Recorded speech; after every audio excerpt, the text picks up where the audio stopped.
Bonjour et bienvenue sur Terre d'Asphalte. Lors de ce numéro, nous essaierons la Fiat Panda 4x4, le Nissan Juke Nismo et sur deux roues la Honda CB 1100 et la BMW R1200 GS. Nous nous intéresserons également au marché de Hyundai en France, aux pneumatiques verts et à la H-Care First. Et tout cela sans oublier les actus du moment. Pour commencer, parcourons des pistes escarpées avec la nouvelle Fiat Panda en version 4x4.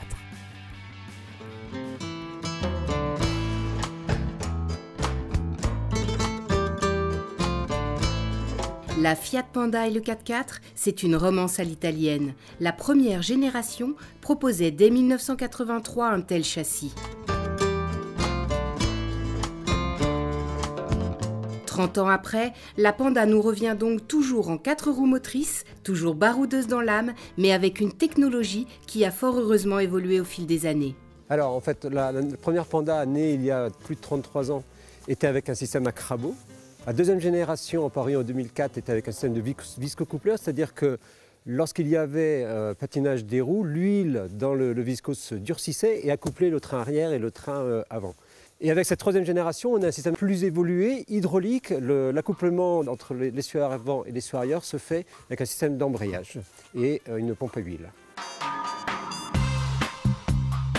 La nouvelle Panda 4x4 est disponible uniquement en version 5 portes. Ses dimensions restent proches de la 2 roues motrices, hormis ses pare-chocs plus volumineux et sa hauteur qui augmente pour passer à 1,60 m en raison d'une garde au sol qui gagne 4,7 cm par rapport à la précédente génération. L'élément esthétique le plus notable concerne les protections sur les ailes qui abritent des voies élargies pour un meilleur usage en tout terrain et le gros marquage 4x4 sur les protections en bas des portières. Sur le dessous, des éléments de couleur aluminium rappellent la présence de plaques protectrices sous le châssis pour qui viendrait à frotter. Pour le reste, on retrouve donc l'esprit des carrés ronds chers à la marque sur ce modèle. Les optiques sont arrondies sur l'avant, les feux diurnes horizontaux et les feux verticaux à l'arrière encadrent la grande lunette. Les feux de recul et anti-brouillard trouvent refuge dans le bouclier.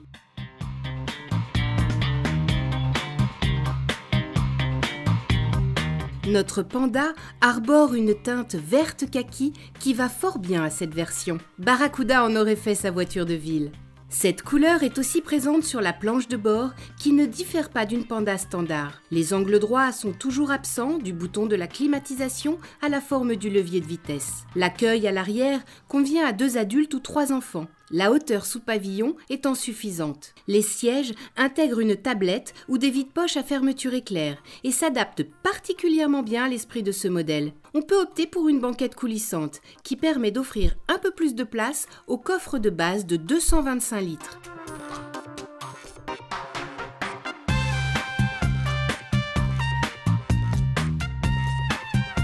La seule vraie nouveauté d'importance est le petit bouton ELD qui permet de bloquer le différentiel de façon électronique jusqu'à une vitesse de 50 km/h. Et il est temps de l'utiliser. Pour cela, nous prenons la route du Géoparc de Saint-Dié-des-Vosges. Une petite explication de la piste qui nous attend est alors bienvenue. C'est une piste qui est assez hard, surtout pour ces petits véhicules. Je suis quand même étonné comment que ça passe. Limité par la garde au sol, c'est sûr. Mais autrement, au point de vue motricité, avec des pneus neige sur ces véhicules, ça passe très très bien. C'est quand même des passages où on passera avec des gros véhicules, avec des gros 4x4.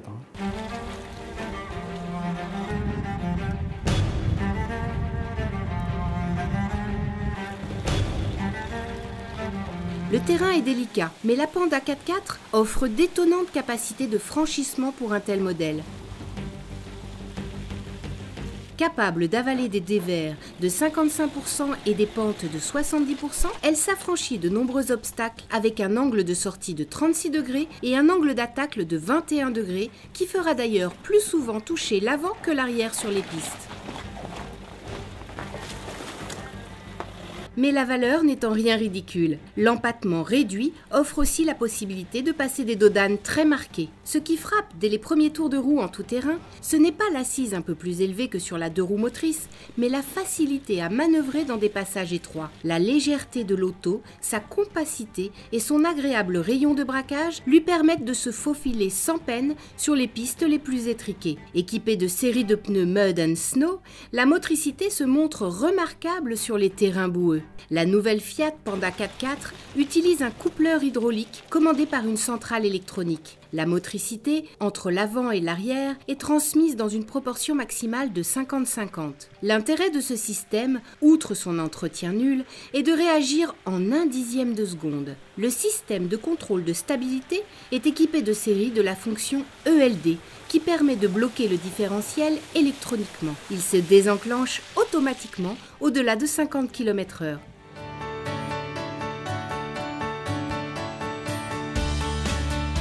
Sur les routes enneigées, si les dévers et les angles d'attaque ne sont pas des soucis, on apprécie l'excellente motricité que procure la Panda 4x4 ainsi que sa maniabilité. Ce binôme permet de rouler sans appréhension, avec un niveau de sécurité accru dans ces conditions, en ne s'occupant de rien, puisque la répartition de la motricité sur chacune des roues se fait en totale transparence. Toutefois, la boîte à 5 rapports se montre assez ferme, et surtout, la motorisation a un niveau sonore assez marqué dans l'habitacle, dès qu'on roule un peu plus vite, sur voie rapide par exemple. Quoi qu'il en soit, la Panda 4x4 offre toujours d'excellentes performances sur des revêtements neigeux ou boueux. Cette 3e génération apporte dans ses bagages un supplément de confort et un meilleur niveau d'équipement, comme on l'apprécie sur une citadine actuelle qui se doit d'être moins rustique. Disponible avec le bicylindre Twin Air de 85 chevaux qui a l'avantage pour le tout-terrain d'être associé à une boîte à 6 rapports avec une première plus courte. La Panda 4x4 l'est aussi avec le 1,3 litre multijet de 75 chevaux, secondé par une boîte à 5 rapports, identique à la version 2 roues motrices. La gamme se décline en plusieurs versions. Alors cette Panda 4x4 et 3e génération est positionnée en haut de la gamme Panda, qui est apparue en mars de l'année dernière. Donc elle démarre à 15 990 avec la motorisation Twin Air. Elle est également proposée avec le moteur 1,3 litre diesel multijet. Donc c'est une voiture qui a tout de série, puisqu'elle est équipée notamment de l'ESP, des 4 airbags, elle a un système de blocage de différentiel à arrière également. Une version 4x4 Pop va être introduite dans quelques mois, elle aura notamment la clim en moins, l'autoradio, mais conservera l'ESP, conservera le LD et conservera toutes ses capacités de franchissement. La version trekking est déjà commercialisée depuis le mondial de Paris comme cette Panda 4x4. Donc elle a effectivement tout le look de la 4x4, mais elle n'a pas le système 4 roues motrices. Elle a un système qu'on appelle Traction Plus, donc qui agit sur les roues avant. Lorsqu'une roue patine, le couple est transféré à l'autre roue qui a plus d'adhérence. La nouvelle Panda 4x4 reprend donc les codes de sa sœur à 2 roues motrices. Si vous habitez en ville et que seule l'assise haute vous tente, la Panda Trekking répondra à vos attentes pour 1 500 € de moins avec les mêmes spécificités esthétiques mais en 2 roues motrices. Nouveautés et actualités font bon ménage dans notre rubrique Info Conso. Vous trouvez qu'un Hummer, ça fait les petits joueurs? Alors il est temps pour vous de monter à bord d'un poids lourd et d'aller parcourir les routes d'Europe. À défaut d'avoir votre permis pour ces véhicules, le jeu Euro Truck Simulator 2 sur PC vous permet de prendre le volant d'un camion et de parcourir les routes pour remplir votre mission. Comme sur une simulation auto, vous disposez des engins de nombreuses marques, de conditions météorologiques changeantes, d'une reproduction de villes françaises et européennes et de pannes techniques. À vous d'emmener la cargaison à destination. Renault a dévoilé le Captur, son crossover concurrent des Qashqai et autres 3008. Oubliez le style du Koleos. Le design est ici signé Lorenz van den Acker et correspond au nouveau style de la marque. Long de 4,12 m, disposant de motorisation émettant 96 g de CO2 par kilomètre et du système Airlink, le nouveau venu compte bien relancer Renault sur un secteur où le constructeur est encore absent. Chez Audi, la Sage A3 va continuer d'évoluer. Après la version Sportback, c'est donc le cabriolet qui va arriver prochainement. L'hiver se termine bientôt, nous avons hâte également de rouler cheveux au vent. Chez Delsay, la ligne Beaubourg s'adresse aux motards avec un sac à dos slim spécifique. Il utilise un matériau 3D doté d'une technologie anti-rayures, anti-choc et ventilé. Le produit est doté d'une poche avant avec une fermeture à glissière imperméable. De quoi toujours avoir sur soi un ordinateur jusqu'à 14 pouces. Prendre le volant de la future 208 GTI sur la Nordschleife vous tente? Alors Peugeot peut vous aider. La marque au Lyon compose un équipage de 8 pilotes pour participer aux 24 heures du Nürburgring 2013. Pour cela, il faut posséder une licence ICCC 2013 et une licence de sport automobile 2011-2012. Rendez-vous ensuite sur le site 208GTI racingexperience.peugeot.com pour vous inscrire et peut-être être sélectionné. Honda revisite son passé avec la nouvelle CB 1100 tout de suite à l'essai.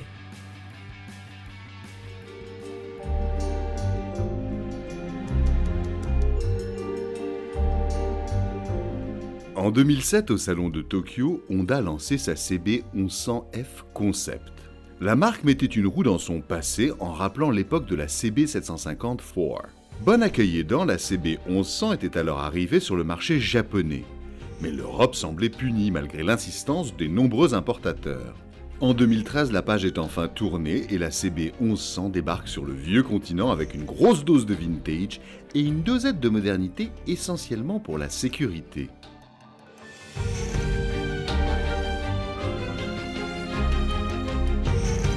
Elle a vraiment puisé dans les gènes des fameuses CB des années 60-70, notamment la fameuse CB 750 qui a révolutionné l'industrie de la moto à l'époque. Elle reprend l'esprit en termes de design extérieur. Elle est vraiment proche quand vous la regardez sous différents angles. Elle prend aussi l'esprit en termes de position de conduite, on retrouve un peu le même feeling.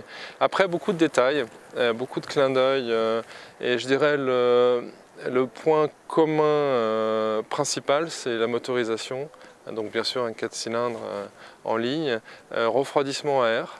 Donc on retrouve ces fameuses ailettes moteurs qu'on avait perdues en fait, depuis quelques années. Donc on a reconstruit, alors bien sûr en manière beaucoup plus moderne, un moteur refroidissement à air pour avoir ce design moteur qui est assez unique. Esthétiquement, les détails sont nombreux. Ce que l'on remarque le plus, c'est certainement le réservoir long et rectangulaire, mais à la contenance de seulement 14,6 litres. Peu large, il participe à cette impression de finesse lorsqu'on est au guidon de cette CB, dont les volumes sont finalement très proches de son illustre devancière. Derrière le moteur, les caches latéraux ont quelques angles et ne sont plus arrondis comme d'antan. La selle large et épaisse est ornée d'un marquage Honda en blanc sur l'arrière, rappelant les anciennes motos de la marque. Le feu et les deux clignotants ont des formes qui nous projettent immédiatement 40 ans en arrière. Les garde-boue étincellent et celui de l'avant reflète le grand phare rond qui n'est malheureusement pas totalement chromé, tout comme les deux compteurs du tableau de bord avec des coques en plastique noir. Les deux cadrans sont tout de même à aiguille et on remarque les fonds verts foncés dignes des 70s. Entre les deux, un petit afficheur numérique permet d'avoir l'heure.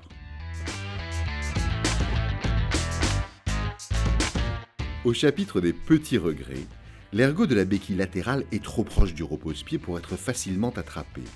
L'ouverture de la selle nécessite les deux mains puisqu'il faut à la fois ouvrir la croche casque avec la clé et appuyer sur une manette juste derrière tout en soulevant la selle. Sous celle-ci, on peut y loger certains U sur l'arrière et y laisser ses gants au sec dans le petit compartiment sur l'avant. Si le dessin de la CB 1100 joue la carte de la nostalgie, Honda n'oublie pas d'offrir une cure de jouvence technique à son modèle.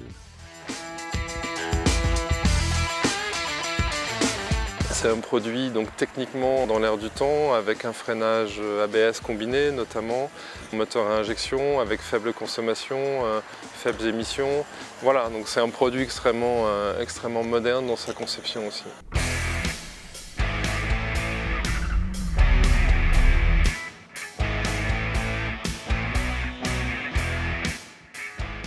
Le cœur de cette Honda, c'est son moteur, qui est bien entendu à injection pour répondre aux normes anti-pollution. Honda ne voulait pas animer sa CB 1100 par un moteur liquide qui aurait trahi, à juste titre, tous les rappels technologiques et esthétiques de cette motorisation. Le 4 cylindres est accompagné par une boîte 5 rapports et non 6 comme sur la quasi-totalité de la production actuelle. La chose irréprochable au guidon avec un gabarit contenu et une selle basse, c'est l'extrême facilité de prise en main de cette moto. L'onctuosité du moteur à bas régime y est pour beaucoup. Seule la boîte de vitesse un peu ferme se fait remarquer. À une allure propice à la balade dominicale, cette CB 1100 se manie sans aucune appréhension. Il ne reste qu'à se laisser porter par les paysages. Les changements d'angle se font sans aucune résistance, les petits pneus et le large guidon ne sont pas étrangers à ce ressenti des plus agréables pour une conduite d'antan. Jusqu'à 5000 tours par minute environ, le moteur est très doux, puis un peu plus vigoureux au-delà, mais l'ensemble reste très linéaire. On perçoit tout de même quelques petites vibrations à l'accélération à certains régimes. Ce n'est pas un roadster, mais une moto classique. Et dans ce contexte, cette Honda répond totalement à ce que l'on en attend, même si la sonorité du 4 en 1 n'est pas autant dans l'esprit d'époque qu'on l'aurait souhaité. Pour un rythme un peu plus soutenu, le confort des suspensions réclame un revêtement régulier, surtout en courbe. Quoi qu'il en soit, on peut compter sur l'excellent freinage aussi sûr que facile à doser. La Honda CB 1100 arrive en février au tarif de 10 990 €, en rouge, en blanc ou en noir. Cette dernière teinte estompe toutefois pas mal les formes de ce modèle, mais met en exergue ses chromes.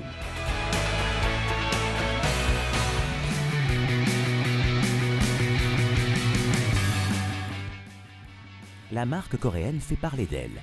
Faisons le point sur son positionnement en France.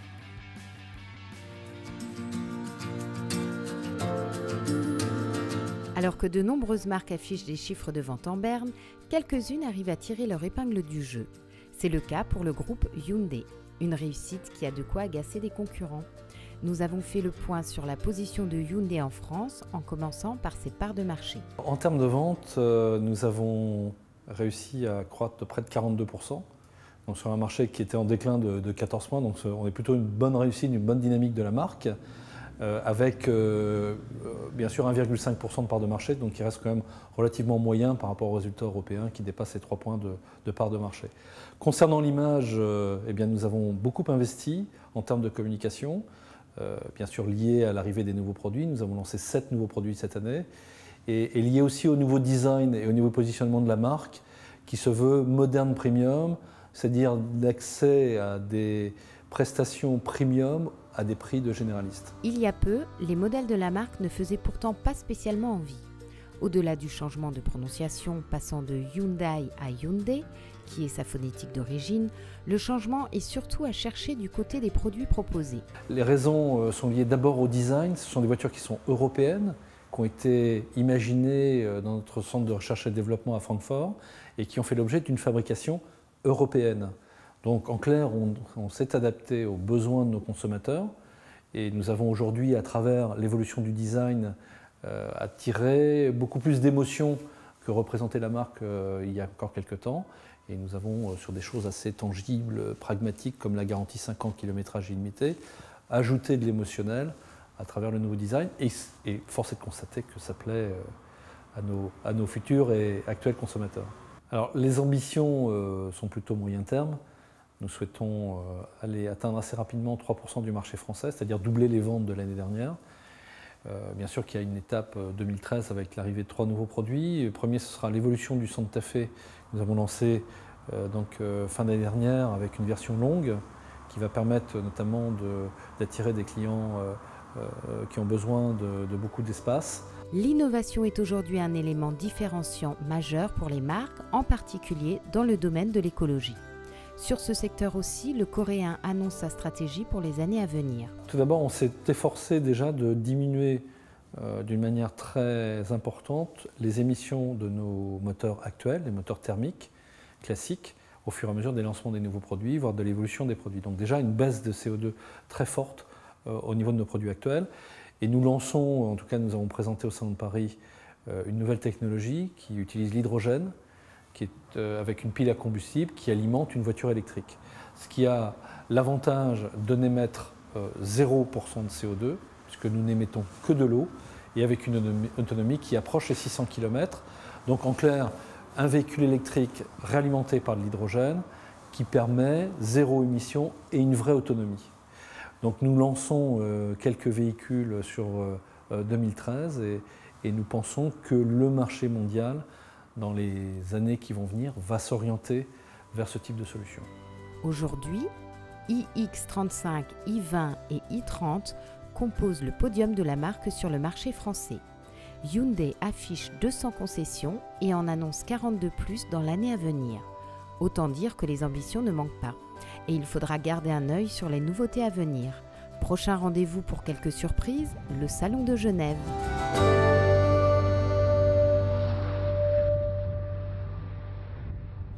Fini les étiquettes à coller sur un album.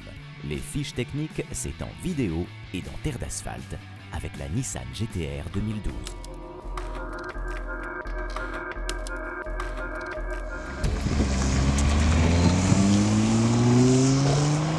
La Nissan GT-R est une des supercars les plus marquantes de ces dernières années. Si elle n'a pas l'aura d'une Porsche ou d'une Ferrari, elle sait faire parler la poudre, avec un rapport performance-prix de haut vol. Voici les principales données de cette auto. La GT-R 2012 est animée par un V6 biturbo délivrant 550 chevaux. Son couple maximal est de 632 Nm, disponible de 3200 à 5800 tours minute. L'auto dispose d'une transmission intégrale. Le 0 à 100 est abattu en 2 secondes 8, la Vmax est de 315 km/h. Les freins sont des Brembo 6 pistons à l'avant, 4 pistons à l'arrière.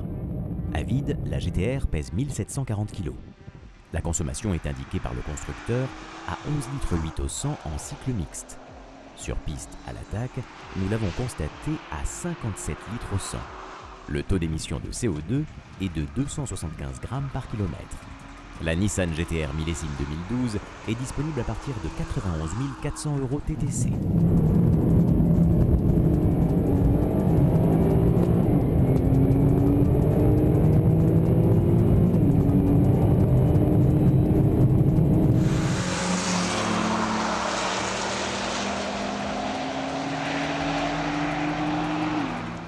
Dans un instant dans Terre d'asphalte, retrouvez l'essai du Nissan Juke Nismo, de la BMW R1200 GS, la présentation des pneumatiques verts, de la H-Care First et des actus du moment.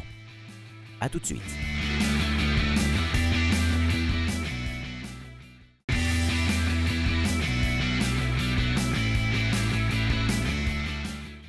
Le SUV qui fait parler la poudre, c'est le Juke Nismo immédiatement à l'essai.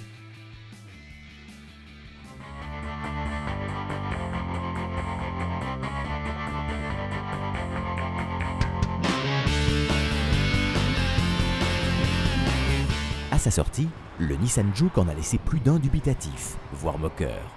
22 000 ventes plus tard, rien que sur le marché français et sur l'année écoulée, le modèle anticonformiste du constructeur japonais confirme avoir trouvé son public. C'est donc le cœur léger que Nissan lance la version Nismo de son véhicule. Mais Nismo, c'est quoi? Nismo, c'est la contraction de Nissan Motorsport. C'est la division compétition et haute performance de Nissan. C'est une division qui, au Japon, existe depuis une trentaine d'années. Et avant même ça, il y a un demi-siècle, la compétition a commencé chez Nissan avec la Skyline qui a été équipée, qui était une berline tout à fait ordinaire, qui a été équipée d'un très gros moteur pour rentrer en course et qui a fait un podium dès sa première course, 48 heures après son homologation. Nismo arrive aujourd'hui en Europe via des voitures de grande série. Le Juke Nismo, c'est le premier pavé de ce nouveau chemin de Nismo en Europe. D'autres modèles vont arriver. Et puis, c'est aussi encore et toujours de la compétition, et aussi la compétition de demain. Par exemple, ça passe par la Leaf Nismo RC, qui est une Leaf de compétition, une voiture 100% électrique qui a été adaptée par les ingénieurs de Nismo pour faire de la course en 100% électrique et en zéro émission. Esthétiquement, le Juke attire toujours le regard avec ses optiques caractéristiques, sa ceinture de caisse au perché et sa ligne de toit digne d'un coupé. Impossible de le confondre avec un autre modèle. Cette version Nismo conserve toutes les spécificités de l'auto, avec en prime un look plus sportif et des performances affirmées. Le Juke Nismo est chaussé de nouvelles jantes de 18 pouces, les boucliers avant et arrière sont abaissés, des jupes latérales sont présentes et la sortie d'échappement est chromée. Un liseré rouge parcourt toute la robe de l'auto. Et bien sûr, le logo Nismo se retrouve en bonne position sur la calandre et à l'arrière de la voiture. Un imposant béquet arrière est installé dans le prolongement du toit. En plus de l'allure dynamique qu'il confère au Juke, celui-ci est travaillé pour apporter plus d'appui sans augmenter la traînée. L'aérodynamique est améliorée, mais la garde au sol est identique à un Juke standard pour ne pas être gênant au quotidien.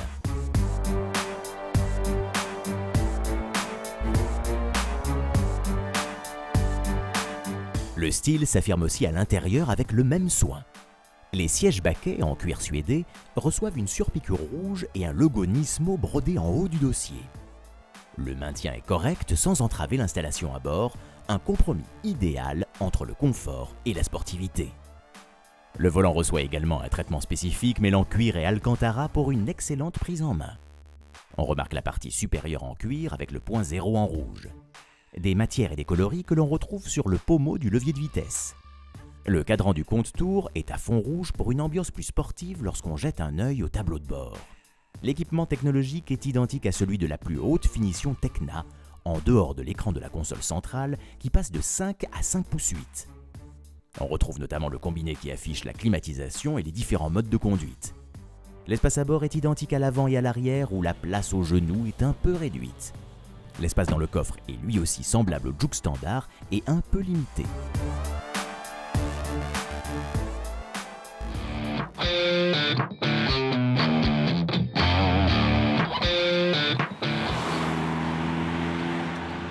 Sous le capot, la motorisation offre désormais 250 Nm de couple et gagne 10 chevaux pour passer à 200 chevaux tout rond. Côté châssis, la suspension est affermie. La direction plus consistante et le contrôle de traction optimisé sur cette transmission 2 roues motrices. À la conduite, Nissan offre aux propriétaires du Juke Nismo une très grande facilité au quotidien comme sur le modèle standard. Mais heureusement s'y ajoute un petit supplément d'âme pour le plaisir de conduire. Les suspensions raffermies limitent bien plus la prise de roulis pour un supplément de confort des occupants. La consistance de la direction change le ressenti de la route en conduite un peu vive, où l'on sent bien mieux les réactions de l'auto. Le 4 cylindres 1,6 litre essence turbo compressé sait se montrer discret et souple sous les 3500 tours minute. Au-delà, il est plus réactif et plus sonore dans l'habitacle, mais toujours sans excès. Au ressenti comme à l'oreille, tout est là encore une affaire de compromis pour en donner un peu plus sans que cela ne devienne une contrainte pour un usage quotidien. On regrette simplement la boîte un peu ferme qui n'entrave toutefois pas la sélection. Ce n'est pas un modèle sportif pur et dur, mais le fun est bien là, ce qui colle mieux à l'esprit coupé du Juke. Les plus adeptes du bitume d'entre vous se demandent cependant si un Juke Nismo mérite d'enfiler casque et gants pour aller sur un circuit, voir de quoi l'auto est capable. Avec ce petit apport de puissance, on grimpe aujourd'hui à 200 chevaux. Le plaisir de conduite avec un châssis spécifique, un peu plus réactif, un peu plus sportif, mais qui reste quand même pour un usage urbain, routier de tous les jours. Ce Juke Nismo est une évolution naturelle de notre voiture. Certainement on aura un bon succès sur cette version de 200 chevaux, mais il est sûr qu'aujourd'hui le marché montre qu'il y a quand même des clients qui veulent plus que ça, quelque chose d'un peu plus rude en usage, peut-être pas forcément quotidien, un peu plus extrême, plus sportif. Donc bref, pousser le curseur encore un petit peu plus loin. Et évidemment, on va travailler là-dessus. On travaille actuellement sur cette étape. Et donc c'est aujourd'hui les prototypes qu'on présente.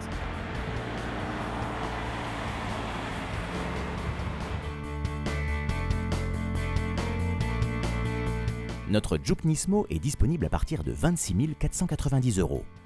Vous pouvez aussi l'avoir en version 4 roues motrices avec une transmission MCVT à partir de 29 790 €. Facile à conduire et peu exigeant lorsque le rythme augmente légèrement, ce Juke, qui inaugure une véritable famille de produits Nismo, se montre convaincant.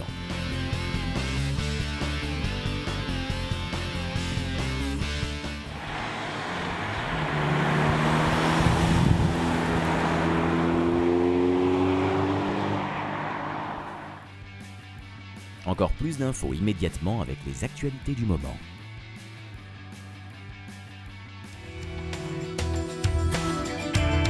Les amateurs de Gran Turismo 5 peuvent se réjouir. Ils disposent dès à présent d'une voiture supplémentaire dans leur garage virtuel. Et pas n'importe laquelle, puisqu'il s'agit de la toute nouvelle Corvette Stingray 2014. À peine dévoilé, vous pouvez donc en prendre le volant. Dans le monde réel, l'auto aura 450 chevaux sous le capot et passera du 0 à 100 en moins de 4 secondes. Pour ce début d'année, voilà donc un beau cadeau de la part de Chevrolet et Polyphony Digital. Reste que l'on a hâte de passer du virtuel au réel. La Maserati Quattroporte nous revient dans une version revisitée, plus puissante mais également plus sobre. L'auto est disponible avec un V6 biturbo de 3 litres ou un V8 biturbo de 3 litres 8. Ce dernier annonce le 0 à 100 en 4 secondes 7 et un VMAX de 307 km/h. Plus légère, la Quattroporte devrait également consommer 20% de moins que la précédente génération. Tout cela annonce des sensations à découvrir prochainement. Grande nouveauté également chez Opel avec la Cascada. Annoncé, teasé, le futur cabriolet de la marque au Blitz était encore bien discret. Il se dévoile aujourd'hui pour faire patienter en attendant les beaux jours. Mais pour vous faire part de nos sensations sur ce modèle, il faudra attendre avril. Vivement le printemps! Verbatim propose un nouveau disque dur nommé GT Drive. Non, il ne se branche pas sur votre Clio pour la transformer en K2000 des temps modernes. Mais son design s'inspire de l'automobile. Il faut certes un peu d'imagination, mais il dispose de 2 lumières rouges symbolisant l'éclairage des freins et 2 bandes blanches faisant un lointain écho à la Ford GT40. Ou à la Mini. Pourquoi pas après tout. Ce disque dur portable existe en format 500 Go ou 1 Tera. Le prochain salon de Genève verra les premiers pas en Europe du constructeur Coros. Le constructeur chinois présentera la GQ3, une berline qui ambitionne de concurrencer les modèles haut de gamme en proposant un rapport qualité-prix très favorable et cela sans renier sur la sécurité. En dehors de la largeur de 1,839 m exactement, on ne sait encore que peu de choses sur l'auto. Reprenons la piste sur 2 roues avec l'essai de la R1200 GS.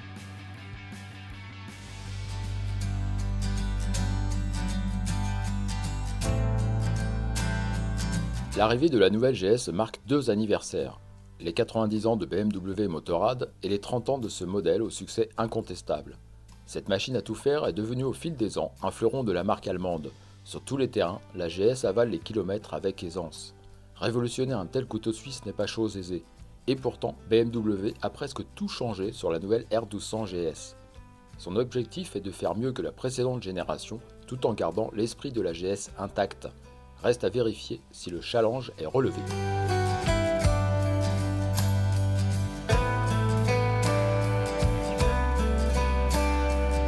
Depuis l'apparition de la R32, le célèbre Flat Twin était toujours refroidi par air. Mais les temps changent et la GS aussi. Certaines parties du moteur soumises à de fortes contraintes thermiques sont ainsi refroidies par un liquide, en complément du refroidissement par air comme en témoigne la présence des ailettes. Ce mélange des technologies évite l'installation d'un disgracieux radiateur et permet de garder les principaux traits de la GS avec 2 petits radiateurs dissimulés. Le Flat Twin développe maintenant 125 chevaux à 7700 tours par minute et un couple de 125 Nm à 6500 tours par minute. Le flux des gaz est modifié pour circuler de haut en bas et non plus d'arrière en avant. On note également une nouvelle boîte de vitesse à 6 rapports désormais intégrée, un embrayage à bain d'huile avec un anti-dribble et un cardan qui passe sur le côté gauche. La commande des gaz est gérée par l'électronique, ce qui permet d'équiper la GS d'un régulateur de vitesse en option.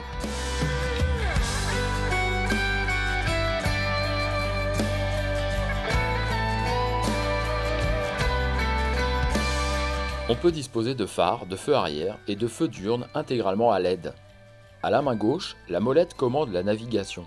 De ce côté, on trouve également le régulateur de vitesse, l'affichage des informations de l'ordinateur de bord, ainsi que le bouton de sélection pour l'ESA, l'ASC et l'ABS. Au guidon droit, une simple pression du pouce permet de faire défiler les 5 modes de conduite proposés. On peut donc tout contrôler sans lâcher le guidon.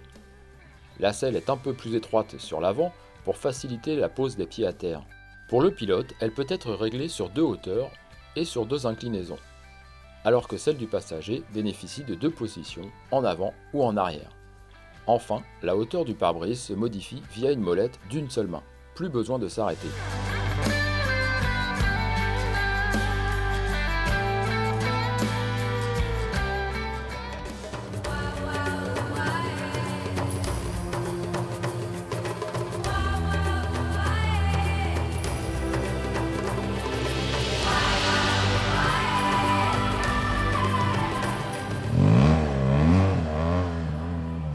À la mise en route, on remarque que le couple de renversement a disparu. La sonorité rauque est moins sourde et plus sèche.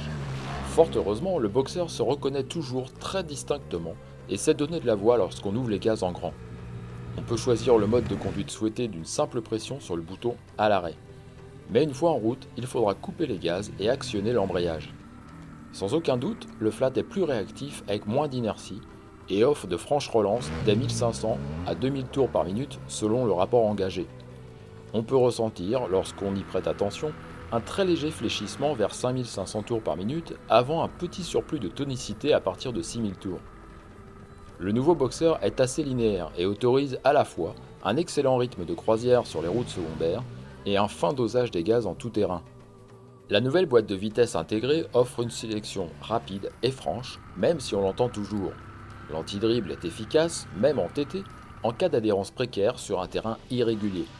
L'association de ce moteur et de cette boîte apporte à la GS 2013 un supplément de vigueur à la conduite, à laquelle la nouvelle partie-cycle participe grandement.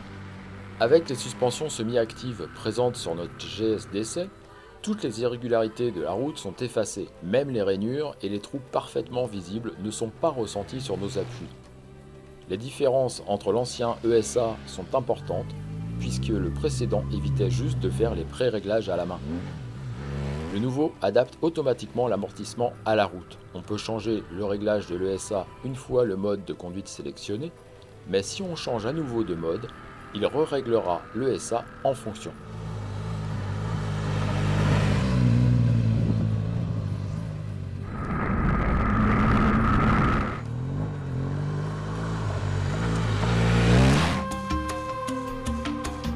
La GS dispose de 5 modes de conduite, pluie, route, dynamique, enduro et enduro pro.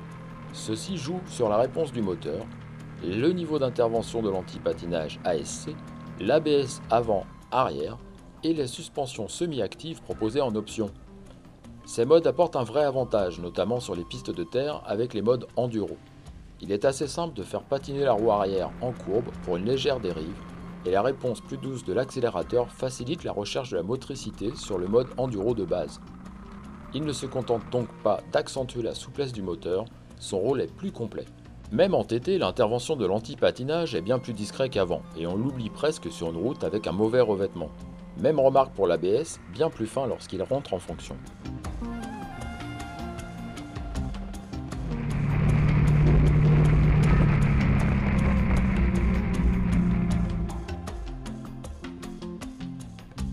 La nouvelle GS ne révolutionne pas l'esprit de la GS et les actuels propriétaires ne seront pas dépaysés. Mais ils apprécieront les évolutions la rendant plus efficace et plus polyvalente que jamais. La GS 2013 arrive en mars au tarif de 15 150 € avec l'ABS de série.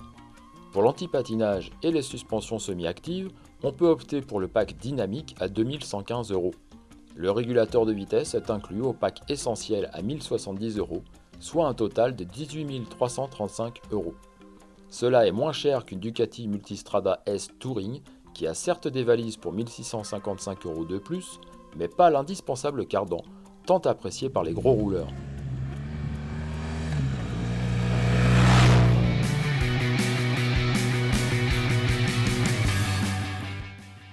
Tout savoir sur les pneumatiques verts, c'est maintenant avec l'expertise Michelin.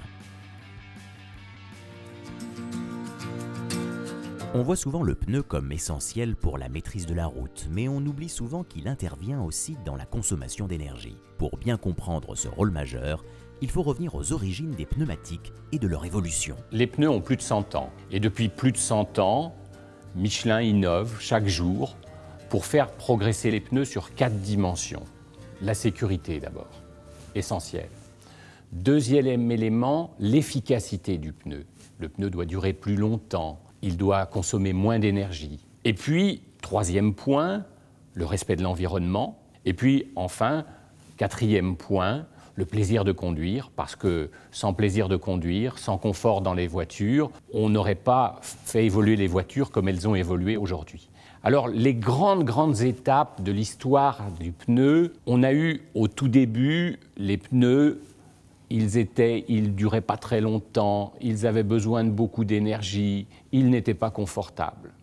est arrivé le noir de carbone dans les années 1930, qui lui a amélioré énormément la longévité des pneus. Et puis Michelin, dans les années 30 aussi, a inventé le pneu qu'on appelle le métallique, et ce pneu qui aussi améliorait la longévité. Et ce pneu métallique, le point clé de ce pneu métallique, c'est que Michelin a appris à faire coller la gomme sur de l'acier. Et ça nous servira après, dans les années 40, pour le radial, qui a été une innovation majeure du monde du pneumatique. Elle a complètement bouleversé le monde du pneumatique, puisque c'était vraiment la première fois que l'on rendait le pneu beaucoup plus performant. Ensuite, une très grande étape, 1992, l'arrivée des premiers pneus verts. Et là, Michelin a compris qu'on pouvait, en ajoutant de la silice dans la bande de roulement en remplacement du noir de carbone, dissocier les effets d'adhérence des effets de consommation d'énergie du pneu et pouvoir délivrer les deux en même temps. Donc avec la silice, en 1992, Michelin a pu faire évoluer les pneus pour donner à la fois une excellente longévité, une excellente efficacité énergétique et une excellente capacité de freinage. Ce rappel fait, on peut s'interroger sur le rôle du pneu et sa part dans la consommation énergétique. Et celle-ci est plutôt significative. Aujourd'hui, 1 plein sur 5, c'est pour vos pneus. C'est pour vaincre ce que l'on appelle la résistance au roulement des pneus. Donc, vous mettez 50 litres de carburant, 10 litres, c'est pour les pneus. Pour les poids lourds, c'est même plus important, puisque pour les poids lourds, 1 plein sur 3, c'est pour les pneus. Il y a de l'énergie qui est consommée dans les matériaux du flanc du pneu, il y a de l'énergie qui est consommée dans la zone basse du pneu, et toute cette énergie, on cherche à la réduire. Et pour ça, on trouve des matériaux plus performants, qui ont une bonne raideur, qui vont maintenir les propriétés d'endurance du pneu Michelin, mais qui vont avoir besoin de moins d'énergie pour se déformer et faire rouler le pneu. Les premiers pneus verts, en 1992, ont représenté une avancée majeure.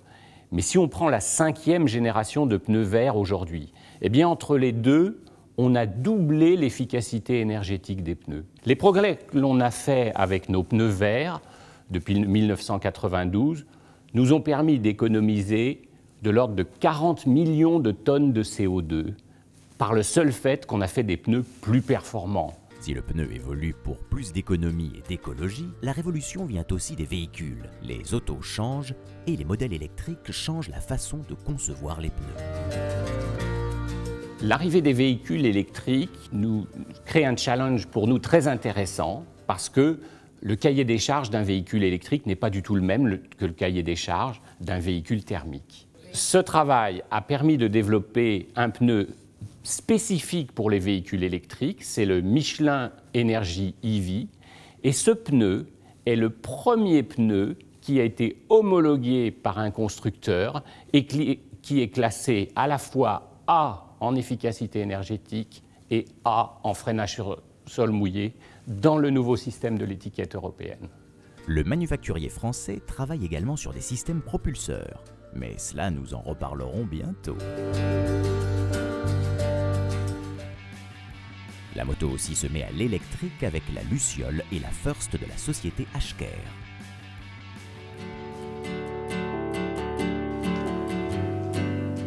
Cette petite bête verte fonçant sur la piste du circuit Carroll, c'est la Luciole.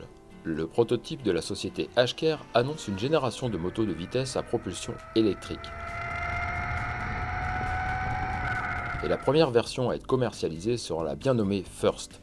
Découvrons en plus sur l'origine du projet. Le projet initial consistait à construire un prototype de moto de vitesse électrique pour participer aux compétitions du championnat e-Power qui a été créé par les FIM il y a environ 3 ans. Très rapidement, il s'est avéré que pour construire un engin pareil, il fallait 1 des moyens techniques et 2 des moyens financiers. Pour réunir quelques moyens techniques, on avait, nous, des compétences et une expérience en matière de parti-cycle. Et puis, nous avions, au départ du projet, trouvé une entreprise avec qui on pouvait collaborer sur le plan électrique. Très rapidement, la FFM, par l'intermédiaire de Jacques Boll, nous a soutenus en nous mettant à disposition quelques moyens financiers et des moyens techniques avec une 125 Honda qui appartenait à l'écurie Espoir. Avec moins de 60 décibels, cette First pourrait rouler dans les créneaux horaires interdits aux thermiques pour cause de nuisances sonores. à moins que cette pause ne soit l'occasion de la recharger. Il faut en effet 2 heures avec un chargeur à grande vitesse, bientôt disponible pour recharger les pleines capacités de l'engin. Un chargeur standard demandera pour sa part 4 heures d'attente. La motorisation actuelle développe environ 36 chevaux. La moto roule en vitesse de pointe à 130 km/h.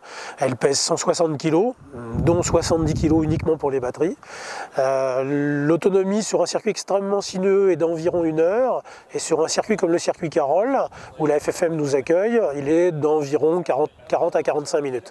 Les lignes droites étant grosses consommatrices d'énergie. Le projet de moto de compétition pour l'instant est mis en sommeil car nous n'avons pas encore actuellement les moyens techniques de pouvoir affronter les meilleurs concurrents. En contrepartie, nous avons réalisé cette petite moto qui aujourd'hui est un prototype mais qui va être fabriquée en série dès le printemps. Quand je dis série, on n'est pas l'industriel, c'est une petite série de 10. Elle sera mise à la disposition d'entreprises qui sont des acteurs de la moto de vitesse en France. Que ce soit les propriétaires de circuits, les écoles de pilotage, les collectivités locales qui sont impliquées auprès des circuits. La liste est longue, on pourrait se mettre à chercher. Que ce soit en France ou en Europe. En fait, aujourd'hui, il n'y a absolument, à notre connaissance, aucun produit de ce genre pour pouvoir rouler en circuit de vitesse, petit circuit d'initiation, de formation, pour défendre la moto qui parfois a quelques difficultés à être mise en valeur. Donc elle sera disponible, on va dire, à partir du début du printemps. Les amateurs pourront acquérir la First pour un budget d'environ 20 000 €. Et pour ce prix, inutile de remettre régulièrement du carburant pour prendre la piste. Merci de nous avoir suivis et à très bientôt pour un nouveau Terre d'Asphalte.